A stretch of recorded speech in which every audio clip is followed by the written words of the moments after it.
firman Tuhan yang saya beri judul Hari Ini Bukan Besok. Terambil di dalam Keluaran pasal 8 ayat 9-10, Alkitab berkata seperti ini. Kata Musa kepada Firaun, silakanlah tuanku katakan kepadaku bila aku akan berdoa untukmu, untuk pegawaimu dan rakyatmu, supaya katak-katak itu dilenyapkan daripadamu dan dari rumah-rumahmu, dan hanya tinggal di sungai Nil saja. Katanya, kata Firaun, besok. Lalu kata Musa, jadilah seperti katamu itu, supaya tuanku mengetahui bahwa tidak ada yang seperti Tuhan Allah kami. Nah saudara, di ayat ini menceritakan tentang bagaimana tulah katak itu menyerang bangsa Mesir, menyerang seluruh istana Firaun. Waktu itu katak-katak dari sungai Nil naik semua ke rumah-rumah penduduk di wilayah Mesir.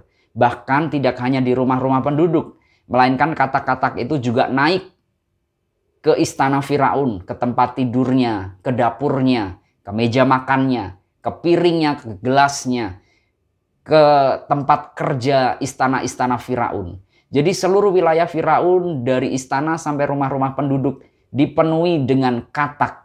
Nah saudara, tentu hal itu merupakan hal yang tidak nyaman ketika ada binatang masuk ke rumah kita. Itu merupakan hal yang sangat menjijikkan ketika manusia berdampingan dengan katak 24 jam.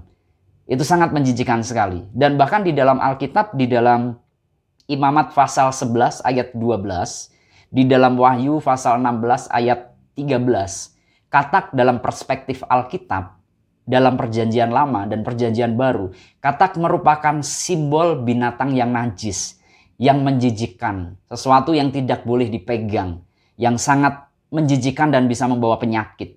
Nah saudara bisa bayangin sesuatu yang menjijikkan, sesuatu yang bisa membawa wabah penyakit, naik memenuhi istana Firaun beserta rumah-rumah penduduk. Nah akhirnya dalam situasi seperti itu seluruh rakyat panik dan Firaun juga panik dengan wabah katak waktu itu. Akhirnya Firaun memanggil Musa dan meminta Musa, kalau saya bahasakan seperti ini, Musa tolong doakan supaya katak-katak itu bisa kembali ke sungai Nil. Dan rumah-rumah kami bisa steril lagi, tidak ada katak. Dan ketika Firaun meminta kepada Musa untuk mendoakan wabah katak itu supaya berakhir, Musanya datang dan Musanya berkata kepada Firaun, baik tuanku Firaun, aku doakan supaya katak itu hilang dari rumah-rumahmu dan katak-katak itu bisa kembali ke sungai Nil. Terus kemudian Musa berkata, tetapi kapan tuanku Firaun mau aku doakan? Dan Firaun menjawab, besok ya Musa, tolong doakan. Nah menarik sekali jawaban Firaun untuk mengusir katak itu, dia jawab dengan berkata besok saja. Nah saudara bisa bayangkan waktu itu ada wabah katak dan ada pawang katak dalam tanda kutip yang bernama Musa. Pawang itu diminta untuk mengusir katak, tetapi Firaunnya malah berkata besok saja. Karakter Firaun ini mencerminkan orang yang suka menunda-nunda untuk melakukan sesuatu hal yang baik. Nah kita belajar hari ini, jangan seperti Firaun. Jangan suka menunda-nunda untuk melakukan sesuatu yang baik. Firaun waktu itu bisa berkata kepada Musa, Musa doakan sekarang supaya katak-kataknya bisa keluar dari rumah-rumah kami sehingga pendudukku, istanaku, semuanya bisa bersukacita kembali dan tidak merasa jijik dengan katak. Tetapi Firaun justru malah berkata, besok saja Musa. Nah saudara, mari belajar. Di dalam hidup kita kalau ada sesuatu yang baik, kerjakanlah sekarang. Alkitab berkata, kalau kamu tahu itu sesuatu yang baik, tetapi kamu tidak melakukannya atau kamu menundanya, kamu telah berbuat dosa. Nah oleh karena itu kita belajar, jangan menunda-nunda sesuatu yang baik. Kalau bisa dilakukan sekarang, lakukanlah sekarang. Jangan besok. Kalau kamu ingin melayani Tuhan, jangan besok. Jangan tunggu kalau sudah kaya. Jangan tunggu kalau sudah banyak waktu. Jangan tunggu kalau kamu sudah diberkati.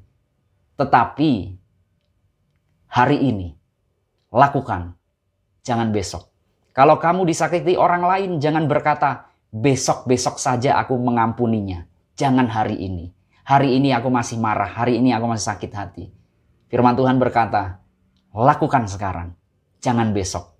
Kalau di dalam usahamu mengalami penurunan dan banyak hal-hal yang harus engkau perbaiki, metode penjualan dan metode-metode yang lain, mari perbaiki sekarang, jangan besok. Kalau di dalam pelayanan kita ada beberapa hal yang tidak efektif, mari rubah itu sekarang, jangan besok. Jangan menunda melakukan sesuatu yang baik. Kalau bisa dilakukan sekarang, mari kita lakukan sekarang, bukan besok. Tuhan Yesus memberkati.